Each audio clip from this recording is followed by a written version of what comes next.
আসসালামু আলাইকুম রহমতুল্লাহি ওবরকাতুহু।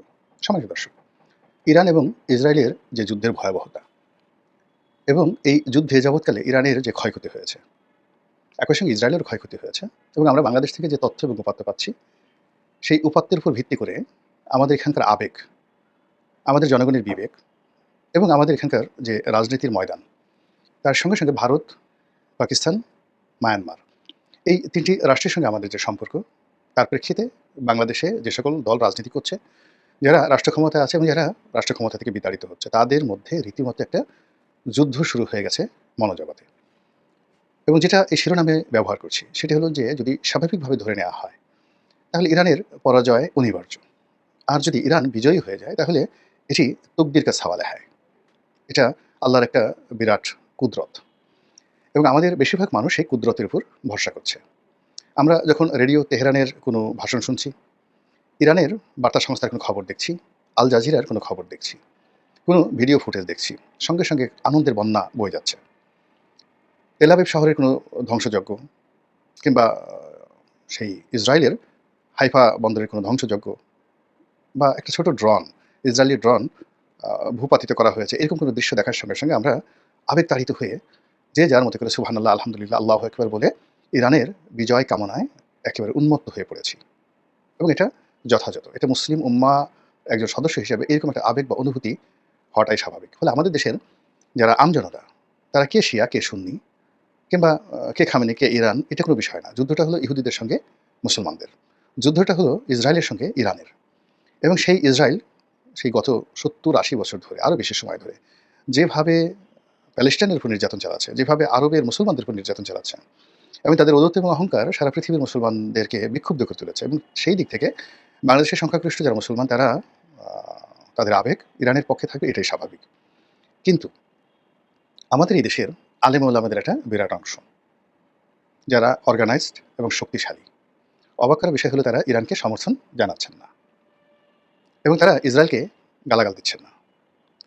বাস্তবতা হলো যে জামায়াত ইসলামী যে দলটি রয়েছে, এই দলটির পক্ষ থেকে এখন পর্যন্ত ইসরায়েলকে নিন্দা জানিয়ে ইসরায়েলের বিরুদ্ধে একটি মিছিল এখন পর্যন্ত ঢাকা শহরে হয়নি। অর্থাৎ গাজার উপদ্বীপে হামাসের সঙ্গে যখন যুদ্ধ হলো, ছোট্ট একটা এলাকাতে তারা যে ধ্বংসযজ্ঞ চালিয়েছে, এখন এটাকে যদি বৃহত্তর ক্যানভাসে আপনি নিয়ে যান, তাহলে এই গাজায় যে ক্ষয়ক্ষতি হয়েছে, গাজাবাসীর যে ক্ষয়ক্ষতি হয়েছে, তার চেয়ে কয়েক গুণ ক্ষয়ক্ষতি কিন্তু ইতিমধ্যে ইরানে হয়ে গেছে। জীবনহানি, সহায় সম্পত্তি সবকিছু। কিন্তু আমরা এখন পর্যন্ত ইসরায়েলের বিরুদ্ধে মিছিল এই শহরে নামাইনি। আমজনতা যারা অর্গানাইজড নয়, তারা ঠিক সমর্থন জানাচ্ছি, দোয়া করছি। কিন্তু ইসলামী সংগঠনগুলো তারা মিছিল নামাচ্ছে না। দুটো কারণ। একটি কারণ হলো যারা আমেরিকাকে খুশি রেখে, ভারতকে খুশি রেখে আগামীতে রাষ্ট্র ক্ষমতায় আসতে চায়, তারা এই মুহূর্তে এই কাজটা করছে না। অর্থাৎ ইরানের পক্ষ অবলম্বন করছে না, আমেরিকার বিরোধিতা করছে না, ইসরায়েলের বিরোধিতা করছে না। এটা হলো প্রথম। দ্বিতীয় যে কারণটি, সেটি হলো যে আমাদের দেশে যে শিয়া এবং সুন্নি বিরোধ রয়েছে, যারা শিয়াদেরকে একদম মুসলমানই মনে করে না, যারা ইরানের পতন চায়, সেই সকল কট্টর মানে সুন্নি যারা মতাদর্শের লোক, তারা প্রকারান্তে মানে ইহুদিবাদকে প্রশংসা না করেও ইরানকে গালাগাল করছে। যে ইরান একসময় ইসরায়েলের বন্ধু ছিল। ইরাক ইরান যখন যুদ্ধ হয়েছিল, তখন সেই ইসরায়েলের অস্ত্র নিয়ে, টাকা নিয়ে তারা এই সাদ্দাম হোসেনের বিরুদ্ধে যুদ্ধ করেছে। এত বছর যুদ্ধ করেছে।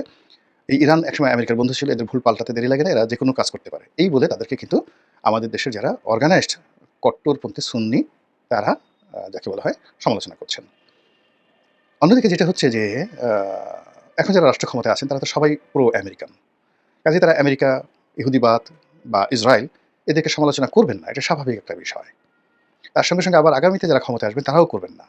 বিএনপি থেকে শুরু করে অন্যান্য যারা রাজনৈতিক দল, এটাই স্বাভাবিক বিষয়। কিন্তু এখানে প্রকৃতি যে খেলাটা খেলছে পর্দার আড়ালে, সেটি হলো এই যে যুদ্ধ, এই যুদ্ধে বাংলাদেশের রাজনীতিতে এই যুদ্ধ যদি ইরান জিতে কিংবা এই যুদ্ধ যদি ইরান পরাজিত হয়, যাই ঘটুক না কেন, পুরো ঘটনাটি আওয়ামী লীগের পক্ষে চলে যাবে এবং এখানে শেখ হাসিনা তার কপাল খুলে যাবে এবং তার এই যে সে যে বাংলাদেশে টুস করে ঢুকে পড়বে, এই যে হুমকি তিনি বিভিন্ন সময় দিচ্ছেন, ওটাকে যদি আমরা হুমকি হিসাবে ধরি, তাহলে ধরে নিতে পারেন যে এই যুদ্ধের ফলে যে পরিবেশ পরিস্থিতি তৈরি হচ্ছে, তিনি মোটামুটি বাংলাদেশে আসার জন্য ব্যাগ গোছানো শুরু করে দিয়েছেন। কেন এবং কিভাবে, সেই বিষয়টা নিয়ে আলোচনা করব। আপনারা জানেন যে আমাদের এই দেশে কওমি লাইনের যারা আলেম ওলামা রয়েছেন, মানে হেফাজতের আলেম ওলামা রয়েছেন, এদের মধ্যে স্পষ্টতই দুটো ভাগ আছে। সবচেয়ে শক্তিশালী যে ভাগটি মাওলানা আহমেদ শফির নেতৃত্বে ছিলেন, এবং তার সন্তান, তিনি মারা যাওয়ার পর তার সন্তান এবং অন্যান্য যারা আছে, মুফতি ফয়জুল্লাহ থেকে শুরু করে যারা আছেন, যারা অর্গানাইজড, যাদের অর্থ আছে এবং যাদের জনবল আছে, তারা সবাই পুরো আওয়ামী লীগ। কিছু নেতা এখন গাডা হাঁকা দিয়ে আছেন, কিন্তু মাঠে ময়দানে সব জায়গাতে তাদের কর্তৃত্ব রয়েছে। কিন্তু যেহেতু তারা একটা ধর্মীয় লেবাসে রয়েছেন, কাজেই তাদেরকে একটা, যাকে বলা হয়, ফুলে টোকা দেওয়ার ক্ষমতা সরকারেরও নেই, কারোর নেই। আওয়ামী লীগের বিরাট শক্তি হেফাজতের মধ্যে রয়েছে। ওদিকে হেফাজতের যে কাউন্টার যে গ্রুপটি, যারা ডক্টর মোহাম্মদ ইউনূসের বন্ধু হতে পারত, তো তাদের সঙ্গে ডক্টর মোহাম্মদ ইউনূসের পরিচয় হয়নি। ডক্টর মোহাম্মদ ইউনূস তাদের নামই জানেন না। যারা আওয়ামী লীগের বিরুদ্ধে দীর্ঘদিন লড়াই এবং সংগ্রাম করেছে, একেবারে তাদের নামও এখন পর্যন্ত জানেন না। একজন লোকও ডক্টর মোহাম্মদ ইউনূসের সাথে দেখা করতে পারেননি, দেখা করেনি, তাদেরকে ডাকা হয়নি। এই গোয়েন্দা তথ্য তাদের কাছে এখনো দেওয়া হয়নি। কারণটা কি? কারণটা হলো হেফাজতের দুটো গ্রুপের সঙ্গে জামাতের দূরত্ব। মানে শেখ হাসিনাপন্থী যারা আছে তাদের সাথে দূরত্ব, শেখ হাসিনা বিরোধী যারা আছে তাদের সঙ্গে দূরত্ব, এবং যেহেতু সরকার খুব ঘনিষ্ঠ অবস্থায় জামাত আছে, কাজেই তাদেরকে আর সেখান থেকে আহ্বান জানানো হচ্ছে না। ফলে দুটো গ্রুপে ফ্রাস্ট্রেটেড, এবং তারা এক গ্রুপ তো শেখ হাসিনার ছিলই, আর অন্য গ্রুপটা তারা মনে করছে যে কী করে শেখ হাসিনার সাথে আবার একটা সুসম্পর্ক স্থাপন করা যায়। গেল হেফাজতের এই অংশটি। মামুনুল হক থেকে শুরু করে অন্যান্য যারা হেফাজত করে, আবার মাদ্রাসা চালায়, আবার আলাদা রাজনৈতিক দল করে, খেলাফত মজলিস, তাদের কথা আলাদা। কিন্তু এজ এ হোল হেফাজত বলতে যা বোঝায়, সেখানে মামুনুল হক হলো যে তার যে রাজনৈতিক ক্যারিয়ার, সেই রাজনৈতিক ক্যারিয়ারের হয়তো 10%, বাকি 90% সে কিন্তু তার নিজের রাজনৈতিক দল, নিজের মাদ্রাসা, নিজের ক্যারিয়ার, নিজের সব কিছু তিনি সেটা করছেন। কাজেই মামুনুল হকের সঙ্গে ডক্টর মোহাম্মদ ইউনূসের ঘনিষ্ঠতা, বৈঠক, এটা জামাতের সাথে ডক্টর মোহাম্মদ ইউনূসের সম্পর্ক, বিএনপির সাথে সম্পর্ক, মানে মামুনুল হক ইজ টোটালি ডিফারেন্ট। এখন দেখা গেল তার একটা ফেস ভ্যালু আছে, তার একটা, যাকে বলা হয়, কথা বলার, যাকে বলে, প্ল্যাটফর্ম আছে। তো সেই কারণে হয়তো তিনি ব্যবহৃত হচ্ছেন বা তাকে ব্যবহার করা হচ্ছে, এবং একইভাবে শেখ হাসিনাও কিন্তু তাকে ব্যবহার করেছেন, এবং তিনি জেলে গেছেন। মানে তিনি মূলত এখানে সবসময় শেখ হাসিনা এবং তার গোয়েন্দা সংস্থা তার উপর একটা চাপের মধ্যে রেখেছিল, এবং তাকে ব্যবহার করা হয়েছিল, এবং তাকে আবার সেই গোয়েন্দা সংস্থা কিন্তু ধরাই দিয়েছে। এবং তিনি যে জেল খাটছেন, মানে এখানে ওই সময়টাতে তার যে অবস্থা ছিল আওয়ামী লীগের জমানাতে, এখনও ঠিক সেম অবস্থাতে তিনি ডক্টর মোহাম্মদ ইউনূসের কাছাকাছি যাচ্ছেন, এবং এখানে গোয়েন্দা সংস্থাই তাকে নাড়াচাড়া করছে। এই গেল মামুনুল হকের অবস্থা। কিন্তু এখানে তিনি জামাতের সাথে তার কোনো সম্পর্ক হয়নি, বিএনপির সাথে তার কোনো সম্পর্ক হয়নি, এবং তিনি হেফাজতকেও তার এই ডক্টর মোহাম্মদ ইউনূসের সাথে তার যে সম্পর্ক, এই সম্পর্কের মধ্যে তিনি হেফাজতকে এখনো জড়াতে পারেননি, আনতে পারেননি। এটাই গেল ঘটনা। এর বাইরে যেটি রয়েছে তাবলিগ জামাত। হেফাজত গেল, তারপর হলো তাবলিগ জামাত। তাবলিগ জামাতের যে দিল্লি মার্কাজের যে পুরো দুটো অংশ, একটা হলো মাওলানা জুবায়ের, আর একটা মাওলানা সাদপন্থী জুবায়েরপন্থী। তো দিল্লিতে যারা রয়েছেন, সেই দিল্লিপন্থী যারা আছে, তারা 100%, দিল্লি মার্কাজের যারা রয়েছেন তারা 100% শেখ হাসিনাপন্থী, শেখ হাসিনার ভক্ত, এবং এদের সংখ্যা ধরেন 50-50। আপনি মানে বর্তমান সরকার, বিএনপি, তারা কেউ কিন্তু এদের একটা পশমের ধারে কাছে যেতে পারেনি। আবার অন্যদিকে যেটা বাংলাদেশের যে অংশটি রয়েছে, যে অংশের সঙ্গে হেফাজত, যে অংশের সঙ্গে মামুনুল হক বা অন্যান্য যারা আছেন বাংলাদেশপন্থী হেফাজত, মানে তাবলিগ, এই অংশটির সঙ্গেও সরকারের সঙ্গে, বিএনপির সঙ্গে কোনো সম্পর্কটা নেই। ফলে তারা ইনঅ্যাক্টিভ অবস্থায় রয়েছে। এর কারণ হলো এই যে হেফাজতের এই অংশটি এবং একই সঙ্গে তাবলিগের এই অংশটি, এটির সঙ্গেও জামাতের দূরত্ব। কেন জামাত তাবলিগ জামাতটাকে, মানে আকিদা, তাদের যে আকিদা, এটাকে একটা বাতিল ফেকরা মনে করে। এটাকে অনেক আহলে সুন্নাত ওয়াল জামাতে যারা লোকজন রয়েছেন, তারা এটাকে মনে করেন যে এরা রীতিমতো ধর্মের মধ্যেই নেই, খারিজ হয়ে গেছে। আর জামাত তো তদ্রুপ মনে করে। ফলে জামাতের সঙ্গে এই তাবলিগ জামাতের এই সম্পর্কটা স্থাপিত হয়নি। ফলে যে এখানে যে বিভেদের মধ্যে একটা অংশ শেখ হাসিনার হাতে আছে তাবলিগের, আরেকটি অংশ নিষ্ক্রিয় হয়ে বসে আছে। এই গেল অবস্থা। ফলে কি হলো? এই যে দেখেন, যে ইসরায়েলের পক্ষে কেউ কথা বলছে না, কিন্তু বিপক্ষে বলছে না, এবং যারা বলছে না, মোরলেস তারা পক্ষে হোক বিপক্ষে হোক, তারা কিন্তু শেখ হাসিনার লোক। বিশেষ করে যারা সুন্নি ঘরানার আলেম ওলামা, তাদের 90%ই পুরো শেখ হাসিনা। তাহলে এখন সুন্নি ঘরানার, মানে জামাত যদি 100 জন করে, আপনি ধরে নেন 200 জন সুন্নি ঘরানার আলেম ওলামা রয়েছে। 200 জন যদি সুন্নি ঘরানার আলেম ওলামা থাকে, তার 90% শেখ হাসিনাপন্থী, এই যত ওয়াজের ময়দানে রয়েছে। আবার 200 জন যদি সুন্নি ঘরানার থাকে, তাহলে প্রায় পর্যায়ের লোক রয়েছে হেফাজতে, এবং সমপর্যায়ের লোক রয়েছে আপনার তাবলিগে, এবং এটার অর্ধেক শেখ হাসিনাপন্থী।